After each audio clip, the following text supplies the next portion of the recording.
The case of Isaac Apodaca centers on the October 2022 death of 21-year-old Grace Jennings in Santa Fe, New Mexico. Prosecutors allege that Isaac Apodaca and his girlfriend, Kiara McCulley, planned and carried out Jennings' murder after luring her to their residence. Prosecution has relied on witness testimony, digital communications, internet search history, and forensic evidence to support their case. The defense challenges both the interpretation and reliability of key evidence. As with every criminal case, Isaac Apodaca is presumed innocent unless and until proven guilty in a court of law.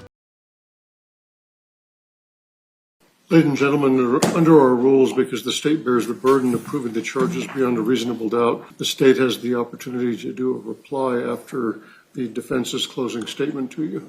Ms. Murphy, before you get started, if you want to stand up and stretch for a second, we're going to finish this before we take our next break. All right, counsel, I think the jury's ready. Go ahead. Thank you, Your Honor. Hello again. Let me start with the first thing that I think defense and I agree on. Kiara committed first-degree murder. She willfully and deliberately killed Grace Jennings.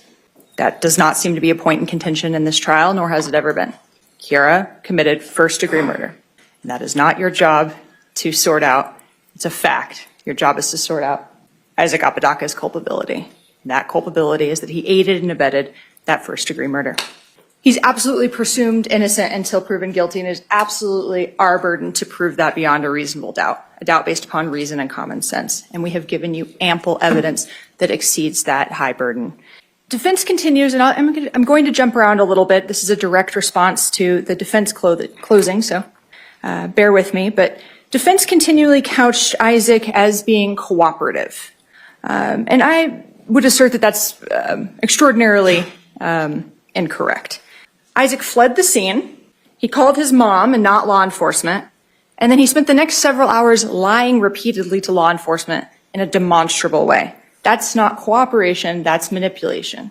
It was an attempt to remove himself from the spotlight once he realized that Googling how to dispose of a body wasn't going to give him the information he needed to in fact help dispose of the body, the thing that he'd agreed to do prior in the night.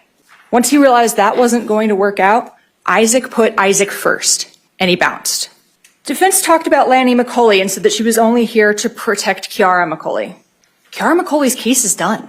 She has taken a plea, and as long as she cooperates and doesn't lie, her sentence is set. Lanny said, "I'm here to protect myself, thank you very much." And Lanny didn't hear any evidence of the murder. Neither did the neighbors. The police checked.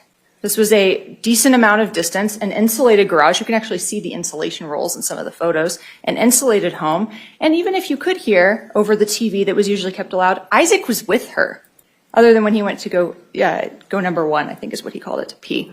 So either Isaac's in the house also hearing someone get murdered and doing nothing, or no one could hear it inside the house, or at least Lanny couldn't. But Isaac still knew what was going on because he had put everything into play. Defense asserted that there is no evidence beyond the messages in this case, and the messages are absolutely damning and they're absolutely relevant. We also have the defendant's admissions, Kiara McCulley's testimony, which is evidence. The testimony of civilians or individuals is yours to weigh out, but it is evidence just like any other kind of evidence that you get to weigh and determine the strengths and weaknesses of it. And Dr. Wellner's perspective, and defense just spent some time kind of more or less asserting that Dr. Wellner might be a quack, when in reality, Dr. Wellner has spent the last 30 years in the field of forensic psychiatry, has testified nationally both for the prosecution and the defense, and that he followed the best practices in his field for doing a case review. He reviewed all of the underlying data, which included the April 4th, 2022 case file, which he had acknowledged that he had reviewed. He uses data to reach evidence-based conclusions. Research. He relied on research in talking about coercive control, trauma bonding, and gaslighting. Defense said that in talking about the second-degree murder, talked about the actions that could create a strong probability of death. And it's important that we understand why this is a first-degree murder and not a second-degree murder. Someone picking up a gun and shooting in the general direction of another individual creates a strong probability of death, but it doesn't necessarily mean they've reached the deliberate intention to kill. They've weighed out all of the factors contained within forming that deliberate intention. Here we don't have that. We have a prolonged And we felt what a 2-minute period could feel like: prolonged attack using a pre-planned weapon with the aid of a co-conspirator and a co-defendant. It took minutes to carry out, and that minutes is actually the amount of time it took her to die after the injuries were inflicted. So it's going to be a longer period because we know this wasn't a single shot fired. This is multiple slashes and stabs. It was not instant, like Isaac promised Kiara it would be. Defense stated that the interrogation that Sergeant Vigil, who's been trained in some particularized techniques, was not reliable, and that's just not borne out in the evidence. Dr. Wellner, who has testified on false confessions and coercion and that subject matter, defense was the one who questioned him about it, said there were no elements of a coerced confession here, that the techniques that he was continually pressed on, oh, did you use minimization, maximization, or over-amplification? No. Did you develop a narrative in advance that you just pushed throughout? No. Sergeant Vigil spent the first hour and a half plus just listening to Isaac talk and asking follow-up questions. There was no narrative at play. He was information gathering. He was on a truth-seeking mission. Isaac at one point in those messages says, or in his interview, with Sergeant Vigil, I was just sending those messages in correspondence. Really? Because it sounds like the defense couched it as joking around, saying, Puggle, I'm wanting you to kill her, saying, she sold you into the sex trade, talking about which weapon to use, how to use it, north, south, east, west, voila, she dead, telling her that she had multiple personalities and to try and summon the angry one. That doesn't sound like jokes, that sounds like inducements and persuasion. Defense and I agree on a second point, that this was a murder that took anger and rage and passion to eventually access, and that had been fomenting or building over a period of years. There wasn't this initial bout of rage when Kiara first saw Grace, and they actually even spent some time talking in the garage together. It was an untapped resource, but that had been building and been fueled over a prolonged period of time. And who was providing that fuel? Isaac Apodaca.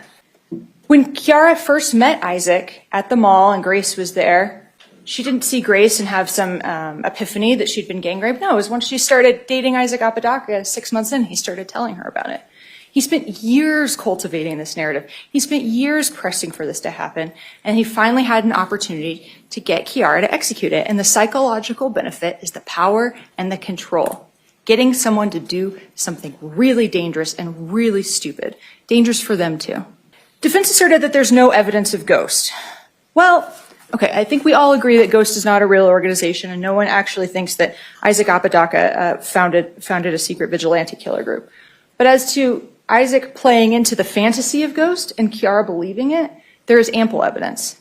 Discussion of a kill list, discussion of using the barn as a backup location, perks in the black market, filing reports. Oh, I'll edit a report about your kill. I'll just change it and say you did it. Kiara having a platoon tattoo or insignia related to her belief in this organization, and the mention of, oh, we'll get the money in the Bitcoin or crypto wallet. He fueled over and over and over again these notions, and yeah, she had some weird belief systems that many of us may not identify with, but those were her deeply held convictions. She truly believed her intimate partner when he would tell her things. He had a power dynamic that is almost impossible to imagine how it could reach that point, except we had a forensic psychiatrist explain how it reached that point. And it was through cultivated sex work, through domestic violence, and through years of manipulation and pushing and pushing and pushing. To say that this is a joke is laughable, or that this was a joke. To say that, oh, she was drunk, so maybe she's a poor historian. Well, if we accepted that, which that doesn't really seem to be borne out, as no officers testified that they smelled anything on her, and Sergeant Vigil felt comfortable conducting an interview with her much later in the day, that would require you to believe that then Isaac Apodaca jokingly told a drunk homicidal person how to use a weapon and then attacked all of their psychological weak points to just try and, as a joke, press these things forward? No, this was intentional. He wanted this to happen. He knew the narrative that he had built in Kiara's brain, and he still let Grace come over. Who brings someone to their home that they know that their partner hates at the very depths of their soul when you're the one who's set that narrative in motion for years? Someone who wants that person to kill the other person. Ladies and gentlemen, Dr. Wellner provided us, as I said, evidence-based data and information about the techniques and about the relationship and about the history. But we don't have to show that he put a gun to Kiara McCulley's head. We don't have to show that she felt in fear for her life. Caused, helped, encouraged. Those messages bear that out. The defendant's admissions bear that out. And whether you want to view this evidence in this case as showing that Isaac Apodaca is some architect, or whether you want to view him as maybe he's a puppet master pulling Kiara's strings when he touches on those psychological weak points, or maybe it's just a poor attempt to be a Marvel comic book character named Null Void that didn't really work out for him and he got caught. He is the one that set this into motion. Isaac Apodaca bears responsibility for Grace Jennings' murder. Isaac Apodaca helped, encouraged, and caused that murder. Kiara has taken her responsibility, and ladies and gentlemen, we ask that you return verdicts for the guilty on both counts. This concludes today's proceedings in State of New Mexico versus Isaac Apodaca. The trial continues as both the prosecution and the defense present evidence, question witnesses, and make their arguments before the court. The case has not reached a final verdict, and Isaac Apodaca remains presumed innocent unless and until proven guilty beyond a reasonable doubt. Stay tuned for continued coverage of the proceedings and future trial updates.